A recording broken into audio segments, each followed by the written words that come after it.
So this chapter is made up of three central ideas. The first is looking at what to do in an unsolved murder. Then we have the captured war bride. And finally, the rebellious son. Deuteronomy 21:1. If one is found slain in the land which the Lord your God gives you to possess, lying in the field, and it is not known who has killed him. So here are the procedures for what to do in the event of an unsolved murder, where a body is discovered and it is apparent that they were slain. From the way that this is written, it sounds like it's more than just discovering a body that is deceased, but there is probable cause for foul play. Not mauled to death by animals, and not natural causes either. Deuteronomy 21:2. Then your elders and judges shall come forth and measure the distance to the cities around him who is slain.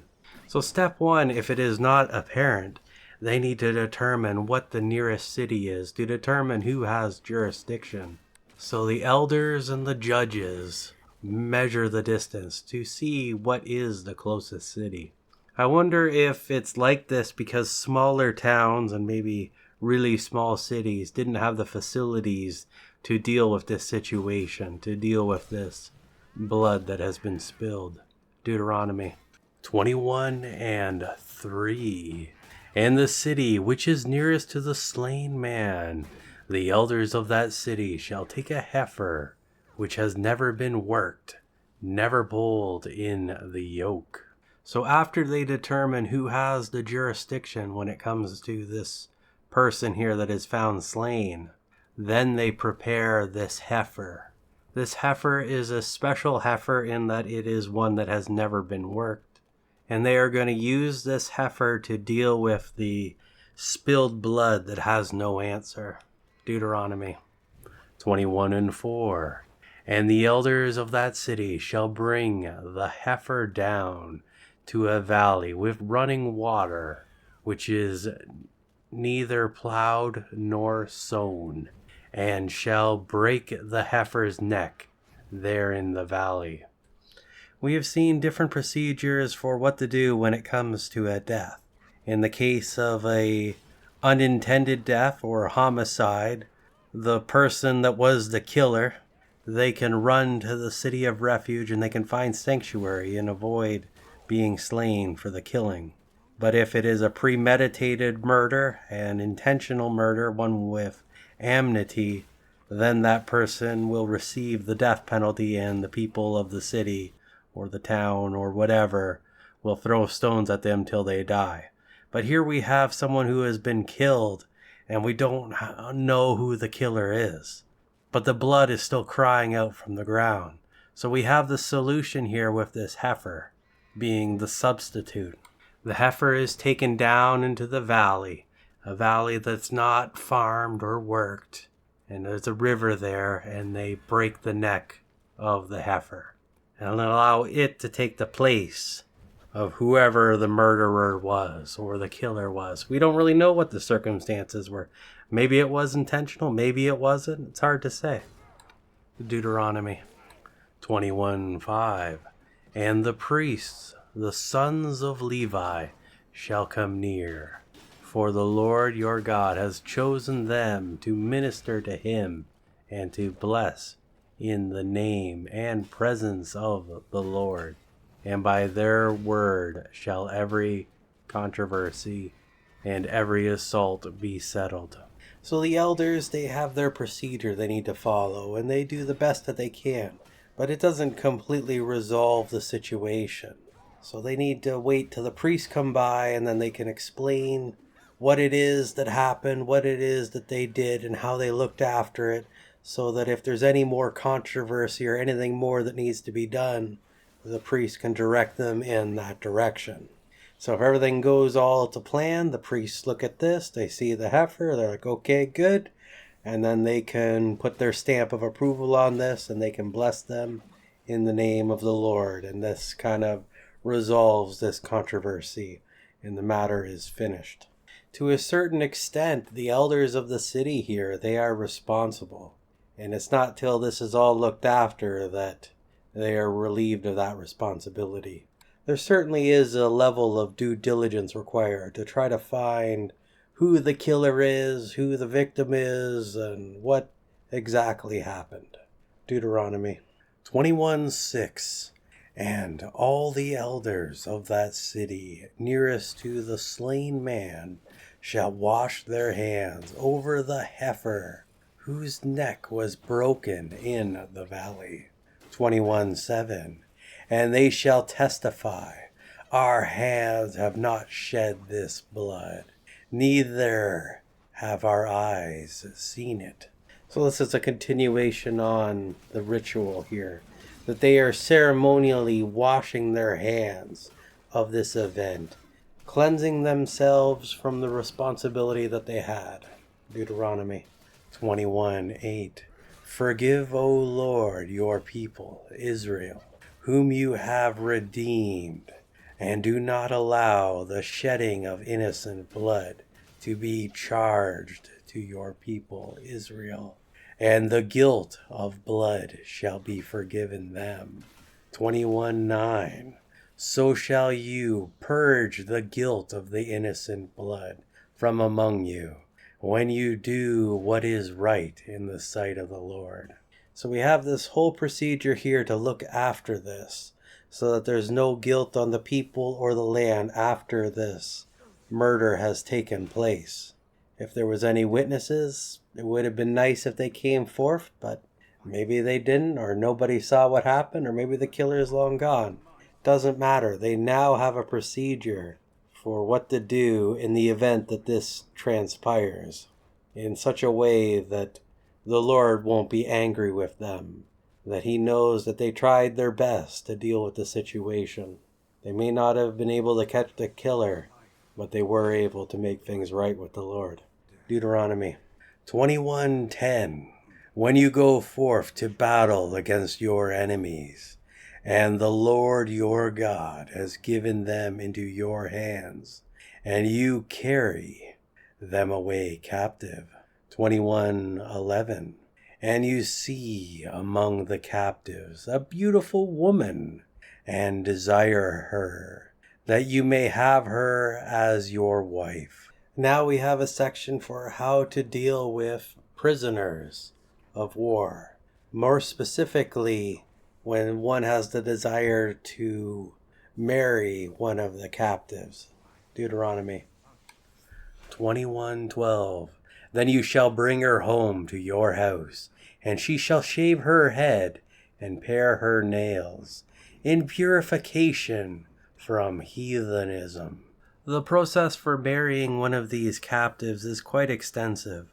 There's quite a process, and it takes a period of time to do. So first she is to shave her head. Now this could be the sign of mourning. If she is taken captive, there's a good chance that many of her family members are no longer alive, and it would be kind of unreasonable to move things along too quickly. So maybe letting her mourn her old life and her old family members that perhaps passed away recently. Then we have this line about paring her nails. So this is a trimming of the nails, which is also probably part of the mourning process and kind of a way of starting a new beginning. There's also a possibility that there was some idolatry here, that maybe the nails were grown out or decorated in such a manner for the practice of worshiping idols. Same with the hair. Maybe there were certain hairstyles that were used for the worship of certain idols. A lot of these things can have multiple meanings simultaneously. Deuteronomy 21:13. And put off her prisoner's garb, and shall remain in your house, and bewail her father and her mother a full month. After that you may go into her, and be her husband, and she shall be your wife. So we have a changing of clothes here, to change from what she was wearing when she was captive. Now that she's in the house, things are to be a little bit different.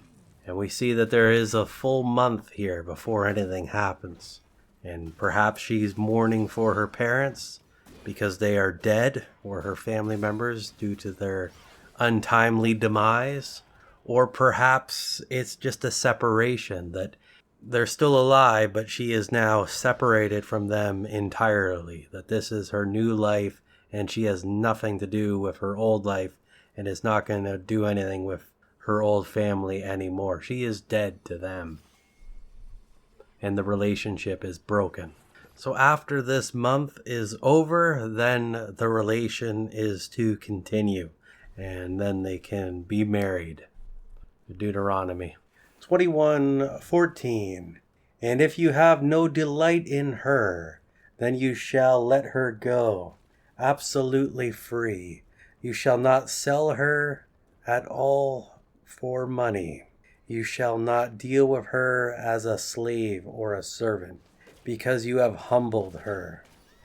So after this process has occurred, maybe things aren't going quite to plan, and maybe it's just not going to work out.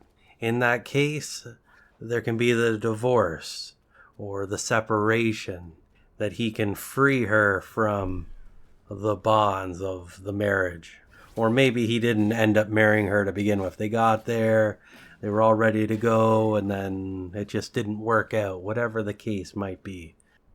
And at this point, he's not allowed to sell her as a slave anymore. And he's also not allowed to make any money from her either. So he can't come up with some sort of arrangement with one of his buddies or anything like that. There's no profit to be had from this situation. It just didn't quite work out. Maybe after shaving her head, he didn't find her so attractive anymore. Or maybe there was something going on there. Deuteronomy 21:15. If a man has two wives, one loved and the other disliked, and they both bore him children, and if the firstborn son is the son of the one who is disliked. There are quite a few passages in the Old Testament relating to polygamy.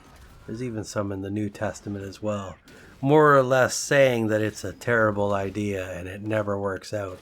Polygamy is never really shown in a positive light anywhere in the Bible.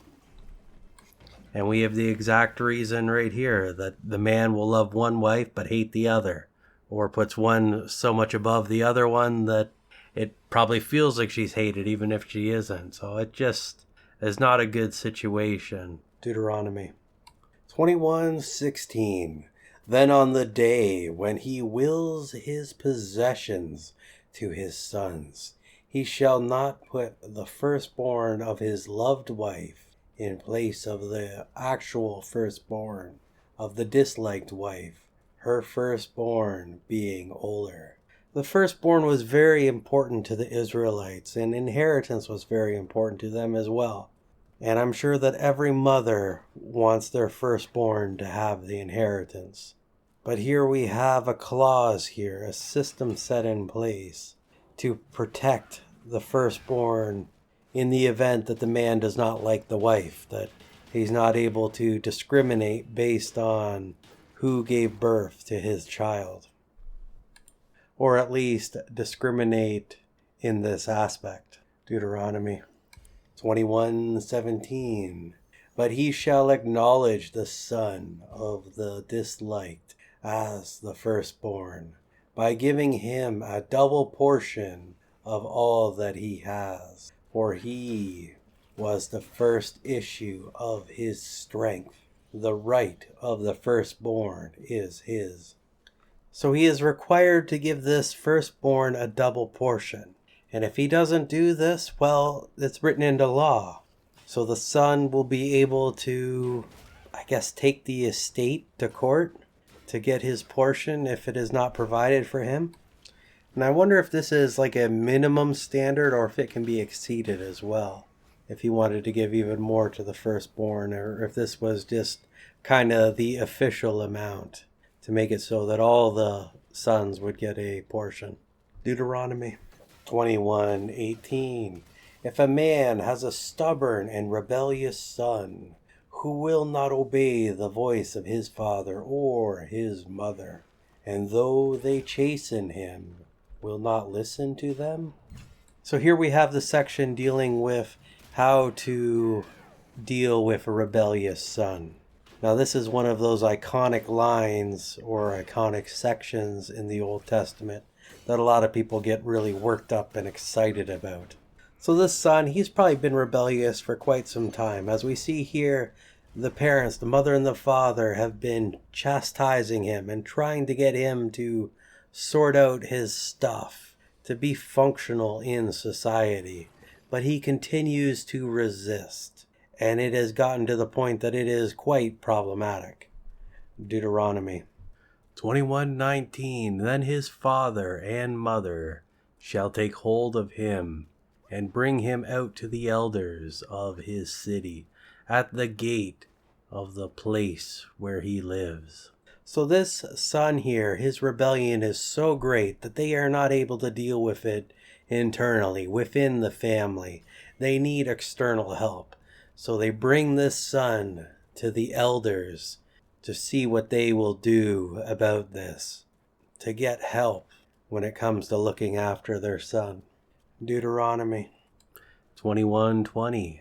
And they shall say to the elders of his city, this son of ours is stubborn and rebellious. He will not obey our voice. He is a glutton and a drunkard.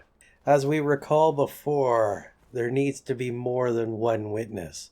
So both the parents are here relaying the same message here to the elders about the state of their son and just what trouble he's gotten himself into and the way that he is behaving. This is a formal accusation and a very serious one at that as well. And in this particular example of this situation, we see that he is a glutton and a drunkard. So perhaps he's eating too much and indulging a little bit too much and is consuming too much alcohol to the point that it is problematic. We don't really have an age here for this person, but it sounds like he's somebody that is an adult and has been problematic for probably an extensive amount of time. This wasn't the first thing they tried. In our modern society, oftentimes parents don't want to raise their children to a certain extent. They allow the school systems to raise them and correct them. And when the school systems give up, then it's up to the police officers to chastise them. But in the old world, family was more important, and people looked after their own. And if it got to this point here, that they have to bring it to the elders, you know that it is problematic. Deuteronomy 21:21. Then all the men of his city shall stone him to death. So you shall cleanse out the evil from your midst, and all Israel shall hear and reverently fear. So now we see why this is such a controversial verse, that it is escalated to the point that they are sentencing this person to death, that they're bringing them outside the city and pelting him with stones till he is dead. I'm sure this was not something that they really wanted to have happen, and they did everything they could to prevent this from happening. And even when they went to see the elders, maybe the elders had some suggestions before it escalated this far. So this person didn't hearken to the warnings, and as a result is going to lose their life. Now this is something that was done to purge evil from the people of Israel. Because if there was a lot of people doing this kind of stuff, it would be very problematic. It would probably spread, and you'd have more rebellions. And even in our modern society, often locking criminals up together, they simply become better criminals. They go in robbing houses, and then in a couple years they learn how to rob banks, or whatever the crime may be, that it escalates and becomes worse. So by purging them of this evil, it wouldn't grow and fester and propagate throughout the people of Israel. and they were to be fearful of the judgment and fearful of the Lord, so that they may remain holy and cleansed and separated. And the land of Israel would be a nice place to live without having to fear rampant criminality. We have to remember as well that during this time period, they didn't have the money to make giant mega prisons to deal with situations like this, to deal with people that were causing trouble. Deuteronomy 21:22. And if a man has committed a sin worthy of death, and he is put to death, and afterward you hang him on a tree. Here we have one of those very interesting verses in the Bible. Now, the second part of this one is what makes it truly interesting. But let's look at the first part first. So Israel, when they were enacting capital punishment, they would throw stones. That was their method of execution. They didn't hang people from trees. They didn't do crucifixion. They did stoning as their method of execution. So what we have here being described is the act of taking this body and hanging it from a tree. This is something that many cultures did around the world. They would display the dead body to show people what not to do, to prevent others from doing that same crime, to act as a bit of a deterrent. Of course, there's the other version of that, which is that maybe this person was infamous, and after maybe a prolonged event of tracking this person down, they get him, and then they hang him up on the tree after his execution to let the people know that they got this person. But let's look at the second part. Deuteronomy 21:23. His body shall not remain all night upon the tree, but you shall surely bury him on the same day. For a hanged man is an accursed by God. Thus you shall not defile your land, which the Lord your God gives you for an inheritance. So if the Israelites decided to execute a person and then hang him from a tree, they could only do that for one day at a time. They couldn't do multiple days like some of the other places around the world that would leave a body up till it was bones. They had to deal with it the same day, so they had to take the body down and they had to bury it before evening, because the next day begins in evening, because in the evening and the morning were the such and such day as it was described in Genesis. That's just the pattern for when their days start. And if they leave the body up, well, then they're accursed by God and they're defiling the land. So those are not good things to be doing. This law or rule here has a lot of added significance down the road in the future when a man is sentenced to death and is crucified and hung on the tree. And there was a race to perform this execution and to have him buried the same day. That man, of course, was Jesus, who was the Christ. And this law here had a profound impact on the future.